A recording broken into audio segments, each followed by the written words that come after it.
Hi friends, అందరూ ఎలా ఉన్నారు? బాగున్నారా? మేము కూడా చాలా చాలా బాగున్నాము. ముందుగా మీ అందరికీ వినాయక చవితి శుభాకాంక్షలు. ఇందాకే మా ఇంట్లో పూజ చేసుకున్నాము. చాలా ప్రశాంతంగా పూజ జరిగింది. ఉన్నంతలో ఏమేమి కావాలో అవన్నీ తెచ్చుకున్నాము.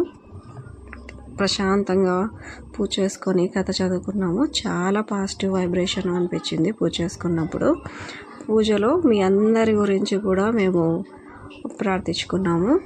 ఒక్కొక్కరి పేర్లు అంటే మనకు తెలిసిన ఫ్యామిలీ మెంబర్స్, ఫ్రెండ్స్, వీళ్ళందరి కోసం, ప్రతి ఒక్కరి కోసము మేము ప్రేయర్ చేసుకున్నాము. చాలా ప్రశాంతంగా అనిపించింది. పూజ చేస్తున్నంతసేపు చాలా ప్రశాంతంగా అనిపించింది. ఈవినింగ్ మండపంలో ఈ విగ్రహాన్ని ఇచ్చేస్తాము. కలర్వి అలా కాకుండా మంచిగా మట్టి విగ్రహాలే తెచ్చుకున్నాము. చూడ్డానికి చాలా ప్రశాంతంగా అనిపించింది పూజలో.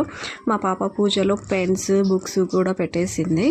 మీ అందరు కూడా ఈ పాటికి పూజ చేసుకొని ఉంటారనుకుంటా. ఆ విఘ్నేశ్వరుడి ఆశీస్సులు మీకు ఎప్పుడు ఉండాలని కోరుకుంటున్నాను.